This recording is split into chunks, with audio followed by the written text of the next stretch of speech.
some people need that as a furnace, like they need that. I want you to ponder these 4 questions. Here's the first one, and that's why. Why pay the price? Why work this hard? Slow motion is better than like no motion. Like, Facts. like slow progress is way better than just not having nothing. And I feel like today's like right now, people aren't patient. Like I swear to God, I just feel like people are not patient with the blow up. I feel like people are just trying to rush and trying to hurry up and do this and this, knowing that shit gonna take years. They want to go viral on that. They want to go video. viral so fast. Yeah. Like and it's like, bro, like you have to wait. And Also, I just say play the back until it's time to play the front. And when it's your time to play the front, you go full throttle. Like today, like now is the time. The dumb shit that I've done or the bad mistakes that I've made, they've taught me. You know, you learn. Like that's why failure is so important. Like failing and fucking up and making mistakes, it's very important. That's how you learn. That's how the bad feeling that you get from something that you shouldn't have done or wish you didn't do or wish you did better. Like especially failing at something where you half-assed it and you just feel like a fucking loser. Like that just teaches you. It teaches you to get your shit together. That is the goal. To get up on Sunday and go, you know what, this week I'm gonna go to the gym 3 times. On Sunday morning, you say this to yourself, just 3 times. And you walk out of the 3rd time, you know, this week I'm gonna write 3 paragraphs in my book. These are why you start with these little goals, because it empowers the rest of your life. You can't even begin to think about having things figured out and having it together until you're in your 50s. Just don't even worry about it. Just don't even worry about it. You've got to have maturity. And maturity comes with time, and maturity is not something that you can gin up artificially. It's not something that you can be responsible for not being ginned up artificially. Dwayne, what I have to do, you have to live. You just have to live. You just have to live. You just have to act your age. If you're 26, be 26. Stop trying to be 56. It's not expected, and it's a burden that you don't have to carry. Like you can learn in an entry-level job, man, and I'll tell you, if you take an entry-level job and you learn, and it's a reasonably decent place, you will not be in an entry-level job for long. Because everyone who's competent is desperate for competent people. And if you go and show yourself as competent, there'll be a trial period, but if you go show yourself as competent, all sorts of doors you didn't even know were there will start opening like mad. It's easy to give up. You know, Hell it's yeah. easy. It's the easiest thing in the world to do. All right, man, I'm done. I ain't going. I ain't gonna keep going. Yeah, I don't feel like going to work. I'm done. Yeah, man. It's easy. It's very easy. But what's hard is going, yo, yesterday I got nothing from working as hard as I could. Nothing happened from that. I'm gonna do the same thing again today, but I'm gonna try to go harder. That's the hardest thing in the world. To get up every day and give 100% and be in the same position that you were each day, but mentally know that you're trying and trying and trying. That's a real grind.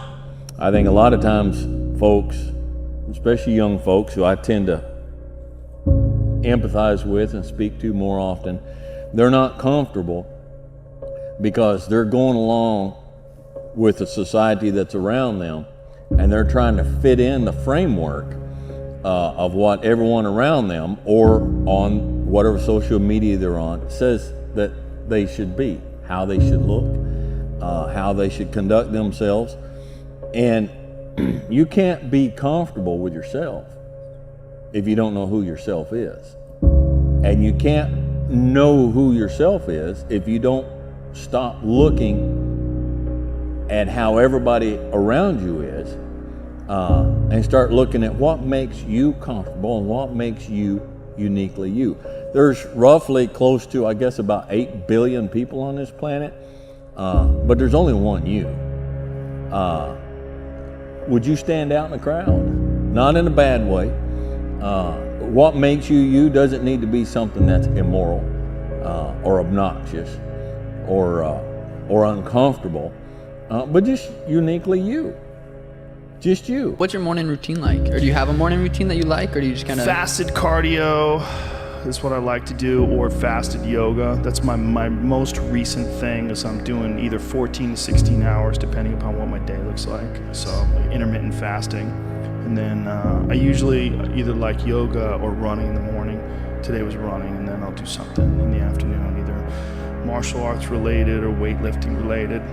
Do you drink coffee every morning, like right when you wake up, or? Not always, but I like it. I like these things, these nitros, these caveman nitros. But I like regular coffee too. But I drink water with Himalayan salt in it too. That's one of the first things.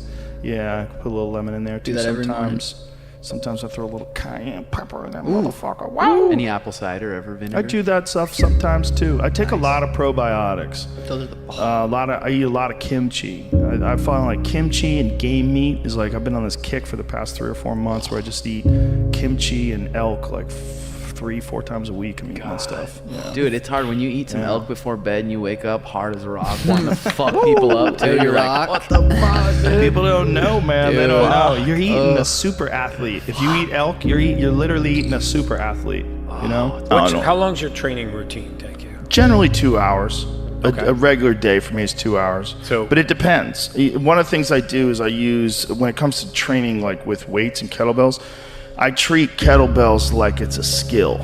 And I think that is something that I learned from Pavel Tsatsouline and studying his Strong First protocol. Mm-hmm. He advocates a long rest period in between workout sets and more repetitions in terms of volume by virtue of the fact that you have larger rest periods. And a lot of people feel like they're being lazy when they do that because they're not pushing themselves. But I push myself doing other things. Right. If you look at the general population and you get a bunch of weak bitches and you get them together, how many of them are going to keep it together? How many of them are going to run every day? How many of them are going to work out every day? Very, very, very few. You're dealing with outliers in particular just by virtue of what you do. How many people are willing to put the work in to achieve this? How many people are going to achieve this physique? Very, very few, right? Thank you. So we're talking about outliers. We're talking about that's what I like. I like outliers. I don't like people like, it's too hard. I can't hear that. In life, folks, you cannot change your life unless you change something. If you always do what you always did, you'll always get what you always got. What one great thing would you dare to dream if you knew you could not fail? If you knew beyond a shadow of a doubt that you could not fail, what one thing would you set as a goal for yourself? What if you only had 6 months to live? What would you stop doing? What would you do more of? Who would you spend time with? Is what you really value? What is really important to you? Interesting about being alive is that you're all in. No matter what you do, you're all in. This is going to kill you. So I think you might as well play the most magnificent game you can while you're waiting. Because do you have anything better to do? Really? Why not pick the best thing possible that you could do? Why not do that? Maybe you could justify your wretched existence to yourself that way. I think you could, because you're more powerful than you think. Way more powerful than you think. I mean, God only knows what you are in the final analysis. You're blind to your own weaknesses, but you're also blind to your own strengths. And then it would be better for the community. It's like, how far could you take that? If you stopped wasting time, and if you stopped lying, and if you oriented yourself to the highest possible good that you could conceive of, and you committed to that, how much good could you do? Well, I would say, why don't you find out? The time is now. The time is now to express and for people to believe in themselves. The time is now for it to be okay to be great. People in this world shun people for being great, for being a bright color, for standing out. But the time is now to be okay to be the greatest you. Person and work and get to the top of whatever it is that you want to get to the top of. You know, and stand up for yourself. Be a bit of a light on the world instead of a blight. You know, and you can tell young people that, and they haven't been told that by anyone now. And yeah, it might. So why don't you go do it? That's what the damn universities were supposed to be teaching people, and they've forgotten that. If you don't fail, you're not even trying. My wife told me this great expression: to get something you never had, you have to do something you never did. Is that hard times create hard men. Hard men create soft times. Soft times create soft men. Soft men create hard times. Les Brown's a motivational speaker. He made an analogy about this. He says, imagine you're on your deathbed, and standing around your deathbed are the ghosts representing your unfulfilled potential. The ghost of the ideas you never acted on. The ghost of the talents you didn't use. And they're standing around your bed, angry, disappointed, and upset. They say, we came to you because you could have brought us to life, they say. And now we have to go to the grave together. So I ask you today, how many ghosts are going to be around your bed when your time comes? The hardest thing in life is figuring out who you are and what you want to do for the rest of your life. And once you figure that out, you wake up every day and you work toward it. It's impossible for you to fail if you know who you are, what you want to do, and you wake up every day and work toward it. When I seen that Bentley at the boxing gym and I seen that diamond Rolex, I said, I want that. And I knew what it took. So I know when my opponent is asleep, I'm out there at 4 or 5 in the morning, chopping trees, working, to this day. Because I can retire today. I'm well off, very comfortable. But I got the will to win. Work, work, work, work, work. No results, but I'm a little bit better. Work, work, work, work, work. Work, work, work, work. No results, but I'm a little bit better. Work, work, work, work, work. No results, I'm a little bit better. Work. Boom. Just got paid. I just got paid. And it looks like overnight success. Yeah. It's like, oh shit, it happened in a year. No, bro. Sacrifice temporary fun for permanent dreams, or sacrifice your permanent dreams for temporary fun. Those times when you get up early and you work hard, those times when you stay up late and you work hard, those times when you don't feel like working, you're too tired, you don't want to push yourself, but you do it anyway. That is actually the dream. When they saw me in the gym in the pumping iron days, they said, why is it that you're working out so hard? 5 hours a day, 6 hours a day, and you have always a smile on your face. The others are working out just as hard as you do, and they look sour. And I told people all the time, I said, because to me, I'm shooting for a goal. In front of me is the Mr. Universe title. So every rep that I do gets me closer to accomplishing that goal, to make this goal, this vision turn into reality. Every single set that I do, every repetition, every weight that I lift will get me a step closer to turn this goal into reality. So I couldn't wait to do another 500-pound squat. I couldn't wait to do another 500-pound bench press. I couldn't wait to do another 2,000 reps of sit-ups. I couldn't wait for the next exercise. We got to face adversity. Adversity breeds character. We have to be willing to go through hardship, through suffering, through pain, through crying periods. All of that stuff, don't shy away from any of that because it just makes you stronger. And I think today, a lot of times, our youth is so into kind of, oh, let's make him feel good. Oh, no, let's be more sensitive. Well, you should be afraid of taking risks and pursuing something meaningful. But you should be more afraid of staying where you are if it's making you miserable. It's like the first thing you want to do is dispense with the idea that you get to have any permanent security outside of your ability to contend and adapt. It's the same issue with children. It's like you're paying a price by sitting there being miserable. And you might say, well, the devil I know is better than the one I don't. It's like, don't be so sure of that. The clock is ticking. Yeah, and if you're miserable in your job now and you change nothing, in 5 years, you'll be much more miserable and you'll be a lot older. What would have had to have happened in a week for you to look back on that week with pride? Okay, maybe stop breaking promises to yourself. When you say, I'm going to wake up tomorrow at 7 a.m., and when the option comes to hit the snooze button, don't do it. There's one win that you've got for the day. That's action. Okay, well, like you get a job? Like when do you become a man? You become a man when you become responsible for other people. And part of that is taking accountability. Yep. And so like I'm very new to this being a man thing. And I'm still not there. That told me going to war made you a man. Going to prison and coming back makes you a man. Making $1 million makes you a man, you know, and it doesn't. And you don't know it till you've done all these things and realize, damn, I'm still a little fucking boy. Or been around people who've been there a bunch of times. Is that it includes the forebrain. So you can tell yourself the effort part is the good part. I know it's painful. I know this doesn't feel good, but I'm focused on this. I'm going to start to access the reward. When we focus only on the trophy, only on the grade, only on the win, you undermine that entire process. Is without question the most powerful aspect of dopamine and our biology of dopamine. And the beautiful thing is it's accessible to all of us. Hard work is hard. Generally, most people don't like working hard. Some people do, but most people work hard in order to achieve some end goal. End goals are terrific and rewards are terrific, whether or not they are monetary, social, or any kind.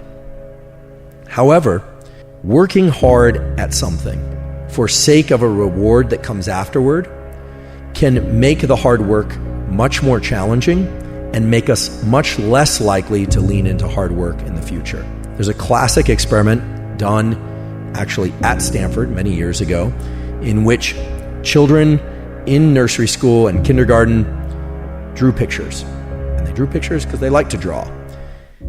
The researchers took kids that like to draw and they started giving them a reward for drawing. The reward generally was a gold star or something that a young child would find rewarding. Then they stopped giving them the gold star, and what they found is the children had a much lower tendency to draw on their own. No reward. Now, remember, this was an activity that prior to receiving a reward, the children intrinsically enjoyed and selected to do. No one was telling them to draw. What this relates to is so-called intrinsic versus extrinsic reinforcement. When we receive rewards, even if we give ourselves rewards for something, we tend to associate less pleasure with the actual activity itself that evoked the reward. If you get a peak in dopamine from a reward, it's going to lower your baseline, and the cognitive interpretation is that you didn't really do the activity because you enjoyed the activity, you did it for the reward. The sundae, the meal, whatever it happens to be. We actually are extending the time bin over which we are analyzing or perceiving that experience. And because the reward comes at the end, we start to dissociate the neural circuits for dopamine and reward that would have normally been active during the activity. And because it all arrives at the end, over time, we have the experience of less and less pleasure from that particular activity while we're doing it. Now, this is the antithesis of growth mindset. My colleague at Stanford, Carol Dweck, as many of you know, has come up with this incredible theory and principle, and it actually goes beyond theory and principle, called growth mindset, which is this striving to be better, to be in this mindset of I'm not there yet, but striving itself is the end goal. And that, of course, delivers you to tremendous performance. It's been observed over and over and over again that people that have growth mindset, kids that have growth mindset, end up performing very well because they're focused on the effort itself. And all of us can cultivate growth mindset. The neural mechanism of cultivating growth mindset involves learning to access the rewards from effort and doing. And that's hard to do because you have to tell yourself, okay, this effort is great. This effort is pleasurable, even though you might actually be in a state of physical pain from the exercise, or I can recall this from college, just feeling like I wanted to get up from my desk, but forcing myself to study, forcing myself. What you find over time is that dopamine release, you can evoke dopamine release from the friction and the challenge that you happen to be in. You completely eliminate the ability to generate those circuits and the rewarding process of being able to reward friction while in effort if you are focused only on the goal that comes at the end. So if you say, oh, I'm going to do this very hard thing and I'm going to push and push and push and push for that end goal that comes later, not only do you enjoy the process of what you're doing less, you actually make it more painful while you're engaging in it. You make yourself less efficient at it, because if you were able to access dopamine while in effort, dopamine has all these incredible properties of increasing the amount of energy in our body and in our mind, our ability to focus, but also you are undermining your ability to lean back into that activity the next time. The next time you need twice as much coffee and 3 times as much loud music and 4 times as much energy drink and the social connection just to get out the door in order to do the run or to study.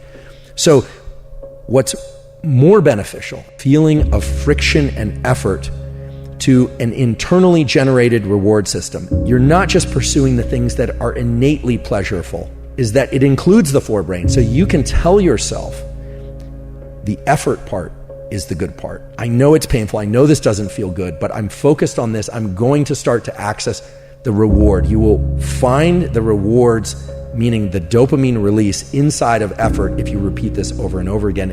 And what's beautiful about it is that it starts to become reflexive for all types of effort. When we focus only on the trophy, only on the grade, only on the win as the reward, you undermine that entire process. So how do you do this? You do this in those moments of the most intense friction. You tell yourself, this is very painful, and because it's painful, it will evoke an increase in dopamine release later, meaning it will increase my baseline in dopamine. But you also have to tell yourself that in that moment, you are doing it by choice and you're doing it because you love it. And I know that sounds like lying to yourself, and in some ways it is lying to yourself, but it's lying to yourself in the context of a truth, which is that you want it to feel better. You want it to feel even pleasurable.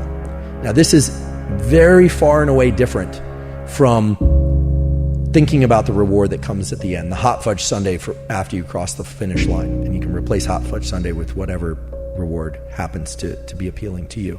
We revere people who are capable of doing what I'm describing.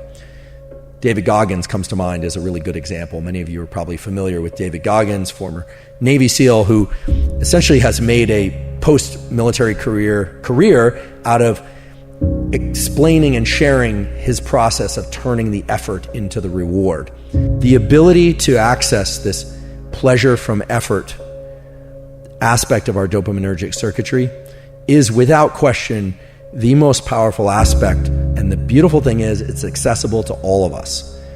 But just to highlight the things that can interfere with and prevent you from getting dopamine release from effort itself, don't spike dopamine prior to engaging in effort. And don't spike dopamine after engaging in effort. Learn to spike your dopamine from effort itself. You should be a monster, because everyone says, well, you should be harmless, virtuous. You shouldn't do anyone any harm. You should sheath your competitive instinct. You shouldn't try to win. You don't want to be too aggressive. You don't want to be too assertive. You want to take a back seat and all of that. It's like, no, wrong. You should be a monster, an absolute monster. And then you should learn how to control it. Do you know the expression, it's better to be a warrior in a garden than a gardener in a war? Right, exactly. That's exactly it. Yeah. And that's exactly right. And so when I tell young men that, they think, well, lots of them are competitive. They're low in agreeableness, because that's part of being competitive temperamentally. It's like, is there something wrong with being competitive? There's nothing wrong with it. There's something wrong with cheating. There's something wrong with being a tyrant. There's something wrong with winning unfairly. All of those things are bad. But you don't want people to win? What's the difference between trying to win and striving? You want to eradicate striving? Well, it's the uncomfortable feeling that people associate with losing. When they've personally experienced it, they look at losing as they've been oppressed or they've been hurt. But what they don't understand is that is the motivation for growth. Larry, what do you think the meaning of life is? Work. It's important to be useful. Look at me. I got it all figured out. I get up, I shower, I come to work, I work all day, I go home, I go to sleep. I get up, I shower, I come to work, I work all day, I go home, I go to sleep. I get up, I shower, I come to work. You have to do it yourself. No one's gonna give it to you. No one is gonna give it to you. And this doesn't mean you have to take from someone else, you have to build for yourself. I talk to my kids about hard work and stuff. I say, honey, you can either be the lion or you can be the gazelle. Nature needs both. Grant, I heard a story about 2 farmers who desperately needed rain, and both of them prayed for rain, but only one of them went out and prepared his fields to receive it. Which one do you think trusted God to send the rain? Well, the one who prepared his fields for it. Which one are you? God will send the rain when he's ready. You need to prepare your field to receive it. Then why didn't you quit? You knew I was trying to get rid of you, yet you stayed. Yeah, I stayed. I stayed because every time you threw a brick at my head or said I smelled, it hurt. But it could never hurt more than it did every day of my life just being me. I stayed because I thought if anyone could change me, could make me not me, it was you, the greatest kung fu teacher in all of China. But I can change you. I can turn you into the Dragon Warrior, and I will. I mean, you can't, look, it's a gift and a curse. You can't want the bells and whistles and not understand the sacrifices that come with it.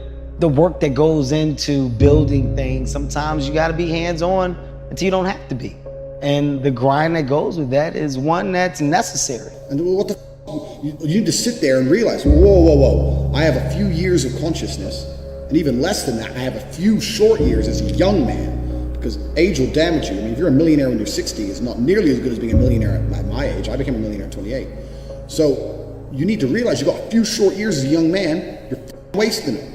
How you gonna knock somebody in the world for actually trying to do something, trying? Since when has it become not cool to try? Fucking loser. I'm not used to this shit, man. Why is so much people? You're not used to what? You're not used to, you know why people are with you right now? Because there's a natural vibe, man. Yeah. And what you talking about, you're not used to it. Yeah. By the way, get used to it. It's called progression. It's called an elevator that's going up. Bro, it's gonna be trials and tribulations where it's gonna test you to stop right here. And what's gonna separate you from everybody else is will you keep going or will you just stop? Once I quit, I literally worked every single day for a year and a half straight. And even when I missed a day after that a year and a half straight, I felt like I fucking let myself down. And this man, God is my witness. When I quit my 9-to-5 job, I only worked there for 28 days. I knew it wasn't for me. I quit my 9-to-5, and from the moment I stepped foot out there, when I walked out, I went a year and a half straight of working towards where I am now. And then when I missed a day, I felt sick. Like, damn, nigga, you ain't doing enough. Nigga, how the fuck you manage to miss the day when you know what the fuck you working towards? You can do whatever you want. The world is yours. And I'm telling the young cats of our generation, don't discriminate against anybody because we're all one generation. And that's some important shit, yo. I mean, who would have thought a ghetto kid with gold teeth and French braids from the hood would be in Vogue and GQ on the same month, at the same time, about the same. And that's when you got to figure out what's right for you, you know what I mean? And, you know, just because that's my thing, you know, and if it is your thing, you know, figure it out, do what you got to do, you know. I did what I did, and I made it in a positive way. I feel like anybody could do it, straight up. Don't give up, because a year ago, I was finna quit this shit. Like, it was gonna be like a hobby instead of a passion, you know? Because, I mean, I feel like after a certain point in an artist, whether they want to admit it or not, if they're not seeing results, they're gonna start doubting themselves. But I'm glad I kept going, because look, now, like, shit's paying off. So I think the main advice I give myself is just to not give up and keep striving. This is hard work. Chat, I gotta say, bro, chat, I'm tired, bro. I'ma keep saying it over and over. I'm tired, bro. I don't care. Never get tired, bro. Never get tired, chat. Never, ever. Whatever you wanna do, you can do it. Y'all seen it happen here first. Word to my mother, you seen it happen here, they first. You talk to people and they're content. They're like, oh, I'm happy with what I've got. I'm like, why? Because there's people who have a whole bunch more than you. And I was never content having a normal life. I wanted an exceptional life. I didn't want a normal car, a normal house, a normal girlfriend. I didn't want none of that. I was like, no. There's dudes out here that have the best. Why do they deserve the best and I don't deserve the best?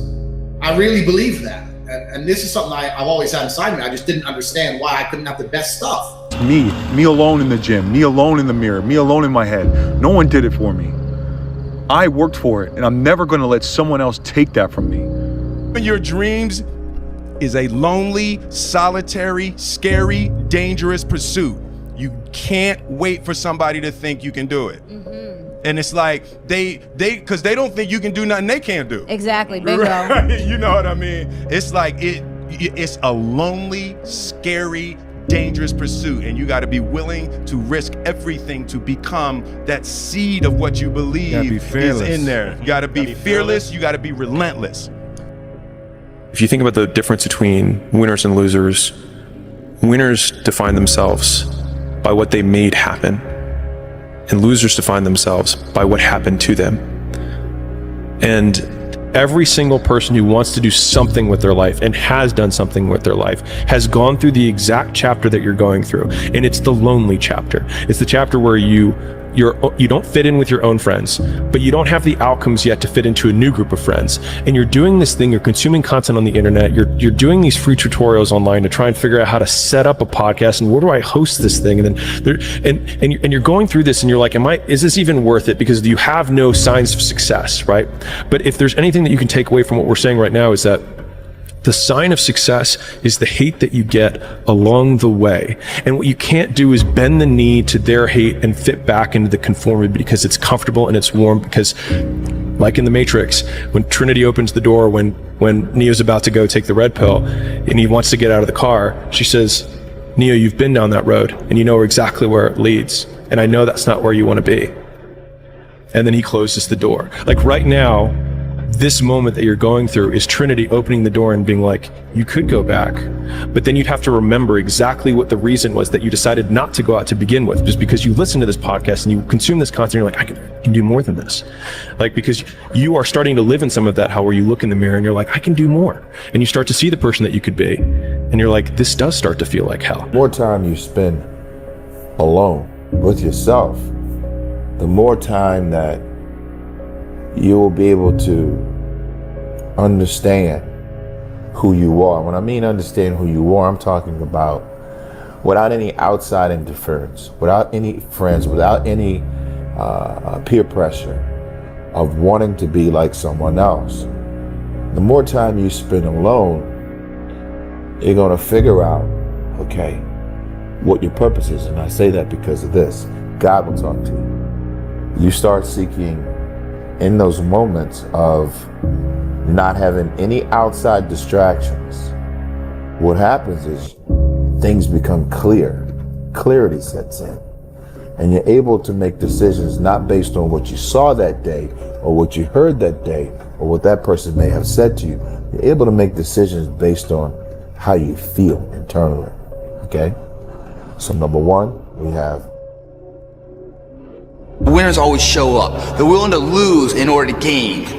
Big mental thing there, guys. This body, as great as you are, as sharp as you make the arsenal, it can't do anything if you don't have confidence in yourself. We all fall down in life. The question is, who gets back up? You go after and you give it all you have. If you lose, at least you try, man. I failed. It's 10 times more of a man than someone said, what if? Because what if never went to the arena. When you guys find a fear, that fear will either create you or destroy you. I love fear. And the reason why, behind every fear is a person you want to be. Fear is self-imposed, meaning it doesn't exist. You create it, you can destroy it too. It's an intangible. If you face your fears, guys, you will realize it's not that big. And once you face it, you go, oh my God, man, I spent all this time running from it. It was so small. If I just faced it, my God, not only did I face it, I beat it back, energy is never lost, transferred. That negative energy, that fear, is destroyed. It comes back in as confidence. You're like, what else am I capable of? What else am I holding my back from that I'm capable of more? What am I running from I don't need to? What else can I overcome? You face your fears, you become the person you want to be. You run from your fears, you're not living. You're alive. Everything is achievable through technology.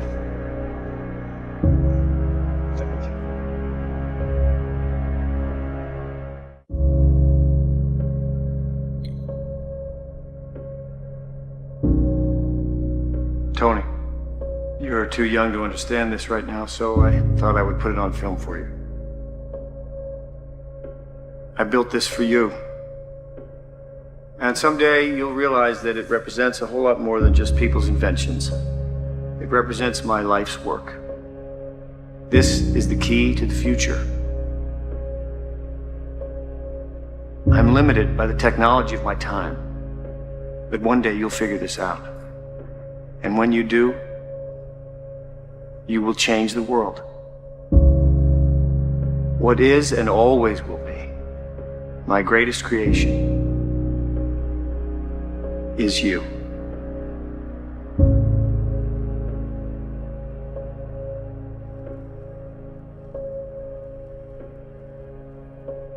It's funny because a lot of us want traits, right? We want to be patient, we want to be humble, we want to be, long-suffering, whatever words you want to use.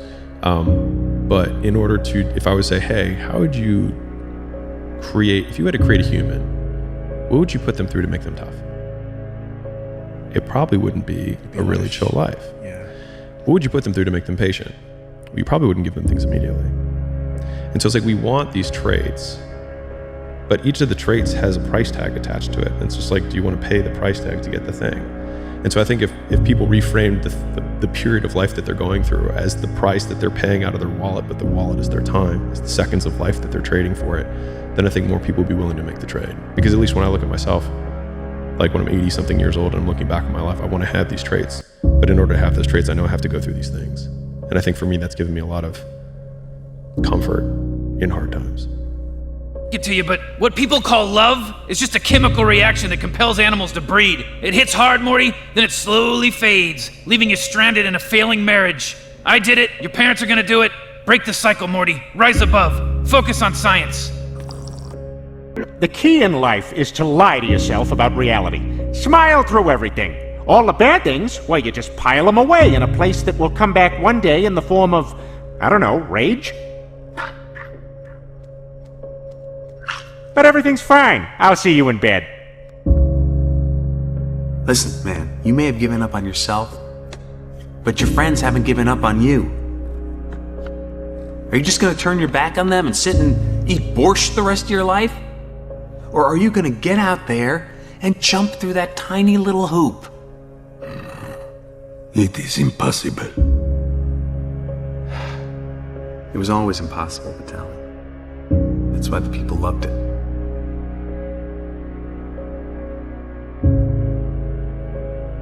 That is why I loved it. Because I did the impossible. I was once a brave tiger. And if I go down in flames, so be it. If you are facing a challenge, don't stop. Stay busy. Work your plan. Continue to do those things that you know that work for you after you have evaluated yourself in the situation. Continue to move. Stay busy, stay busy, stay busy. You've got to activate the thinker in you. Don't allow your emotions to control you. We are emotional, but you want to begin to discipline your emotion. If you don't discipline and contain your emotions, they will use you. The first step before anybody else in the world believes it is you have to believe it. There's no reason to have a plan B because it distracts from plan A. Focus on you and only on you to become the best person you could be for others. Because there was no outsiders. It was isolation, it was visualization, it was motivation, and it was dedication. There was nothing else going on in my life. And if you wanted to design the perfect version of you, the savage competitor, the gladiator at the end of the life that has the scars and the scraggly beard, but has been through shit, has done things, and has realized their potential, what would you do to maximize the likelihood that you become that savage hero? Would you give them the padded lifestyle? Would you give them the immediate win? Would you give them the easy life? Probably not. You would probably put you through what you're going through right now to become that person. And so why would you resent the chapter you're in? Because it's a requirement for becoming who you say you want to be. You don't gain confidence by going to a spot that makes you feel good. It's gonna be a false reality. And the second life gives you that challenge, all you want to do is go back to what made you confidence or what gave you confidence. Is that happy spot? No. What gives you confidence, what gave me confidence, was spending years at a kitchen table trying to learn how to read and write on my own. Realizing I can't learn the way you learn. I can't, but I can learn. What gives you confidence, not being afraid, is overcoming the fear. Is facing these things, overcoming them. And maybe not overcoming them every day, but facing them and facing them and facing them. Pretty soon like this, you know what, man, this is where it's at. It's not in that comfort zone. It's in the discomfort zone is where my confidence is getting built. That's where it's getting built. Each level comes with higher levels of family members telling you you can't do it. People telling you that you're not qualified. People warning you that it's too risky, and what if you lose it all for your family and you guys end up destitute? See, external resistance isn't just in business. External resistance comes from friends and families who have the best of intentions for you. They mean well, but they're telling you that they doubt you. In not so many words, they're telling you that they doubt you. They're telling you that I don't think you have what it takes. And you're like, you know what? I'm gonna work harder to get to that next level. You get in life what you are, not what you want.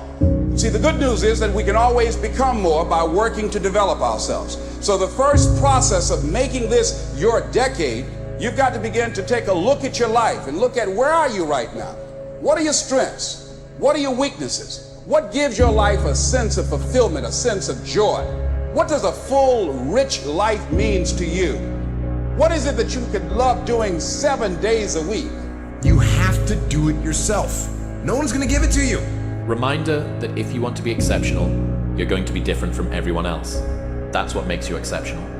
You can't fit in and also be exceptional. Both have discomfort. When you fit in, you have internal conflict because you're not being 100% you. When you're exceptional, you have external conflict because everyone sees you as different. There's no easy way around it. No matter how talented you are, your talent is going to fail you if you're not skilled. You know, if you don't study, if you don't work really hard and dedicate yourself to being better every single day, you'll never be able to communicate with people, with your artistry, the way that you want. So reaching your ultimate dreams and goals, like the stuff that you know, because there are kids out here who are doing better than their sister or their brother, and they're like, well, I'm doing better than you, but we know you haven't tapped into your true potential. And so greatness to me is one, knowing what greatness should look like for you, having your own personal definition of greatness and getting up every single day and going after it. You can either live your dreams or live your fears. And I think the majority of people actually are not living their dreams, but are living their fears. So I want to ask you a question. What are your fears? What are you afraid of? What are you scared of? Because we all have fears, don't we? We all have something that's blocking us, that's holding us back. And as we begin to look at life, what we realize is that the reason that most people are not living out their true potential, are not doing all of the things that they would really like to do, is because of fear. Life is hard. It's always been hard from the beginning, and it will always be hard. It brings men more down. But life is hard, and that's the way it's always been. It's our lot. Now, if you don't want to accept that, that's up to you, okay? But it's our lot. It's our place. Life's hard. And sometimes we don't need men's mental awareness, men's mental health awareness month, is that what they call it? We need men's grow a set month. We need men stop whining month. Now I know things are hard for some of you. I know things are extremely difficult for some of you. Things have been hard for me around here. I don't get on here and post it. I'm not going to now. But we all go through it, and that's the reason I'm talking to you tonight. Sometimes you look at people on the screen and you think that's distant and they're separated and they're not going through what you're going through. Listen, man, we all go through it. We all go through it. I've had folks get on here and comment, Dwayne, you don't look good, man. You look tired. You look sad. You look this. You look that. Look, I go through life just like you do. Okay? I have battles just like you do. I stand between my family and the world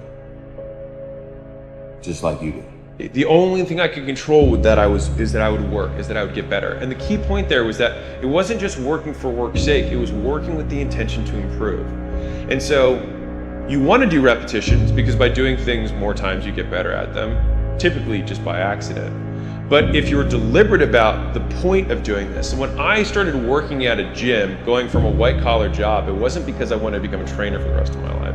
It was because I wanted to learn the skills. If you want to know what the best accelerator, the best pre-workout is for life, for your workouts, for everything, it's fear. Dude, no one has ever talked about this, but I'm going to share it with you now. Everyone is posting shit about, you should overcome fear. You shouldn't be afraid of fear. You should, fear is bad. I think fear is the healthiest thing there is right now. Because if you didn't have fear, you wouldn't have motivation. If you fall down and drop the weight on the floor, who cares? Who cares? But if you make it, I care. I want that. I want you to fail, and I want you to get up and do it again. The same thing in life is the same thing here. If you can do this, you can do anything. Anything. Right now, you're 5% away. 5% away from being a champion. How do you channel the villain to unleash the hero? How do you use darkness to create greatness? I think one of the largest tenets of masculinity for the largest period of human time is ignoring how you feel and doing what you're supposed to do because you're supposed to do it. We feel things, but jobs must be done, whether we are happy or sad. And this is also disappearing from the world. Every time you watch or you consume a piece of content, or you read a book, if you think, what behavior am I going to change as a result of this? If the answer is nothing, you wasted your time. One of the things that we know about life is that it is always changing. Sometimes you're up, sometimes you're down. Sometimes things go real well, and sometimes they don't. Sometimes you're happy, and sometimes you're sad. Now that's that thing called life. And when we begin to understand and know that, accepting that reality that we will never ever have things just on an even keel all the time, that you're going to have some ups and you're going to have some downs, but during those down moments, that's where the growth takes place. That's where the work is. See, anybody can feel good when they have their health, their bills are paid, they have happy relationships. Anybody can be positive then. Anybody can have a larger vision then. Anybody can have faith under those kinds of circumstances. See, but the real challenge of growth, mentally, emotionally, and spiritually, comes when you get knocked down. Every person who's listening to this right now has listened to 1,000 fucking podcasts, and they're in the exact same condition, and yet they have not changed their behavior, which means 1, they have not learned, and 2, they are dumb. When you start to build yourself up, and start to have the one thing that we don't have is confidence. Yep. Real, authentic confidence from hard work. Everything else goes away. You no longer look to other people for your self-esteem. Validation. That's right. You now know. I walk in a room now and I know the hours and years and decades I put into David Goggins. That's something, it's not on the wall. It's not a trophy on the wall. It's not a medal on your neck. It is actually a feeling in your heart. And people go, why don't you ever smile?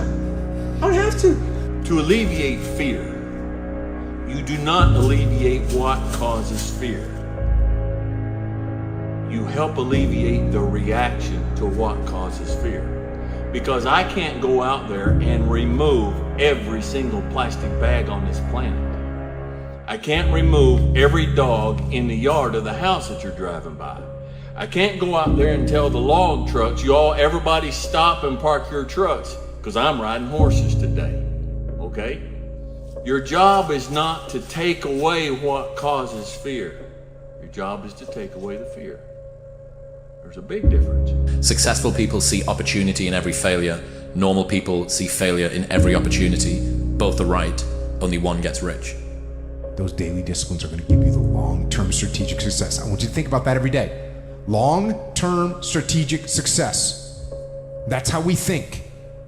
We think long-term strategic success and then we act tactically. What does that mean? We do the thing right now. We just do it. We're not thinking about it, we're just doing it. If you come in great, if you come in poorly, it does not matter.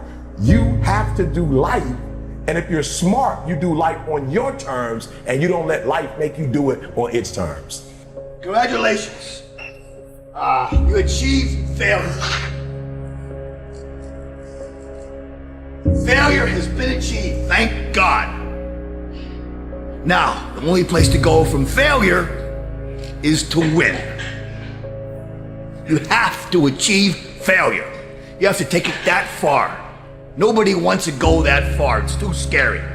But you know something? I got news for you. That's where winning is. It always has been. Nothing's changed since the 70s. Nothing. Except people train not as hard. It's not, I've never, doubt is such a strange thing. I mean, it's, there'll be times where you succeed and there are times that you fail.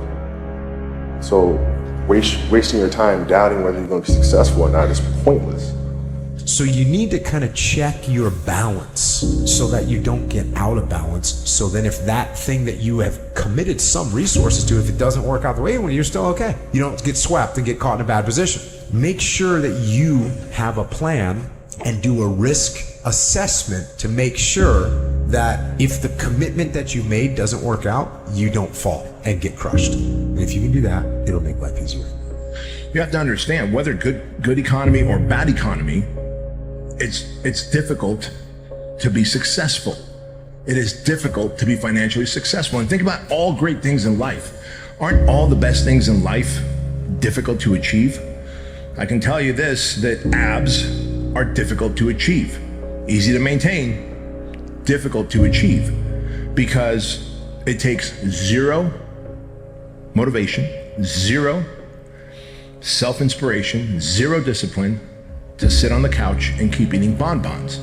However, it takes absolute motivation, dedication, discipline, consistency, focus, pushing through adversity to get up, to stop making excuses, to go to the gym, to train every day, and to eat clean, and to eat in a way that burns fat, maintains muscle, to get those abs. That's what I wanted it to be, and you know what? It became what I wanted it to be. It became what I expected to have happen. When you believe something and you put the energy out to the world, to the universe, you get it back. I really believe this. I don't know, I can't, you know, I'm nobody special. I'm not somebody that's, you know, any different. Most of you have more talent than I do, okay? I'm not any special person, but I believe that if you gave this energy to the universe, it would come back to you. And I didn't have a plan B. God placed the best things in life on the other side of terror. On the other side of your maximum fear are all of the best things in life. You do what you need to do. People aren't very often afraid of fighting. They're afraid of losing. The fuck I don't. I built this shit. Me. Brick by brick. And I'll be damned if I let you tear it down just cause you don't like the way another nigga talk. You spend time with your family? Sure I do. Good. Because a man who doesn't spend time with his family can never be a real man. But I can't go out on the track and do the same old thing. It won't work. Then change it up. Try something new. I don't know, Sally, Don't fear failure. Be afraid of not having the chance. You have the chance. Doc didn't. And you can either take it, or you can do what you've been doing, sitting in here for months. Can I ask you a question? Hell, you got to ask me. Mr. Stewicki, the one you got the questions for. How come you ain't never liked me? Like you? Who the hell said I got to like you? What law is there say I got to like you? Want to stand up in front of my face and ask a damn fool-ass question like that? Talking about liking somebody. Come here, boy, when I talk to you. Straighten up, goddammit. I asked you a question. What law is there say I got to like you? None. All right then. Don't you eat every day? Answer me when I talk to you. Don't you eat every day? Yeah. Nigga, as long as you in my house, you put a sir on the end of it when you talk to me. Yes, sir. You eat every day. Yes, sir. Got a roof over your head. Yes, sir. Got clothes on your back. Yes, sir. Why you think that is? Because of you. Hell, I know it's because of me. But why do you think that is? Because you like me? Like you. I go out of here every morning. I bust my butt putting up with them crackers every day because I like you. You're about the biggest fool I ever saw. It's my job. It's my responsibility. A man is supposed to take care of his family. You live in my house, fill your belly with my food, put your behind on my bed because you're my son. Because I like you, because it's my duty to take care of you. I owe a responsibility to you. You know, they say we die twice. Once when the breath leaves our body, and once when the last person we know says our name. Hirsch's life will be forgotten, like all the other poor fucks that ever had the glory of living. Just relax and enjoy it. You know, my father used to say, whatever you do it 100%. When you work, work. When you laugh, laugh. When you eat like it's your last meal. You want another piece? Here, have a breast. Delicious. Take it. Here you. This is what I learned. Everybody that you fight is not your enemy, and everybody that helps you is not your friend. I said it last year. We're not here just to take part. We're here to take over. If you don't want, go back to Dagestan. Nobody gonna ask about yourself. Without you or with you, Beres is always gonna be champions. With your name, this is your choice. You wanna put your name there? Okay, work hard. No? Bye-bye. And secondly, if those blowhards with their blow darts want to come at me, they can send anybody they want, but don't send anybody you want back. Nate Diaz, you just shook up the world. How's that feel? Hey, I'm not surprised, motherfuckers. I don't care how good you are in anything, you don't have discipline, you ain't nobody. Right. You're nothing without discipline, because you give up under the slightest struggle without discipline. 100%. I mean, discipline is doing what you hate to do, but do it like you love it. A true martial artist is a peaceful man. Right. A true martial artist is peaceful. But don't fucking push me. Yeah, exactly. Don't fucking push me. And you wanna become world champion, it doesn't matter who's your opponent. Bring King Kong. If he can make 155, I'm gonna fight with him. I'm not scared of these guys. These guys think they intimidate me, and they think that I think that they're scared. Oh well, if they're scared, that's all I know. I'm bring the pain to them, and that's all it is. Then we go see how tough you are. Tough guy. I like tough guys. All the time in prison, I always ran to these guys. They were tough. When they was in, they ain't tough. When they get confronted, they ain't tough. When I bring that pain to them, they ain't tough. They think they know they've been around crazy. Oh no, they don't know one. They don't know crazy. No, they really don't. As advertised, we knew it was going to be a war. Was there anything about that fight that was surprising to you? No, I knew exactly what it was. He is a warrior. We were living in the wrong times, let me tell you. Me and him should have been fighting to death in a Coliseum. That's what should have happened. You have to see training for what it is. Training is about skill development, not about winning or losing. You've got to understand that you don't need to win every battle. You only need to win the battles that count. And the battles that count are in the World Championship finals, okay? That's the one that counts. Stripping that all back to the start of your career, a man with a dream, training in the gym day in, day out. If somebody said to you, you'll have or you'll be as successful as you are now, what would you had said back then? I believe you. That's what I would have said. Because I did believe. That's what's gonna separate you from everybody else. Yes. You're gonna put the hours in to work. I was in college, laptop, everybody going to parties and shit. I'm in college with my bum ass external drive hanging out the laptop, editing the video. Bitches was walking past the comment room like, what you doing in here? Like, what are you doing? I'm like, I'm editing. I'm over here editing. I record the video, edit the video, 5 minutes before class, upload that bitch. The class is all the way across the other campus.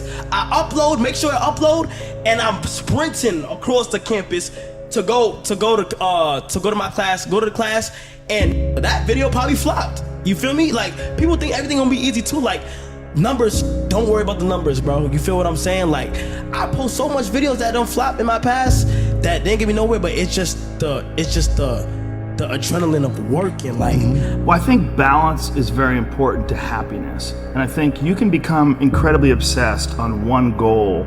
Your life could be a wreck outside of that one goal. It's a balancing act. It's a balancing act between family and friends and hobbies and rest and nutrition and passions and discipline and grinding and brutal workouts and recovery from those brutal workouts. It's a big, gigantic mandala, it really comes down to what are you trying to accomplish and what makes you happy. And for me, if one part of my life is awesome, but the rest of it is a wreck, I'm not happy. So I'm only happy if I've got like a good big picture going on. If I'm doing this balancing act and everything seems to be maintained. If it goes a little bit like this, then I can bring it back like this. And I'm constantly in this state of adjustment.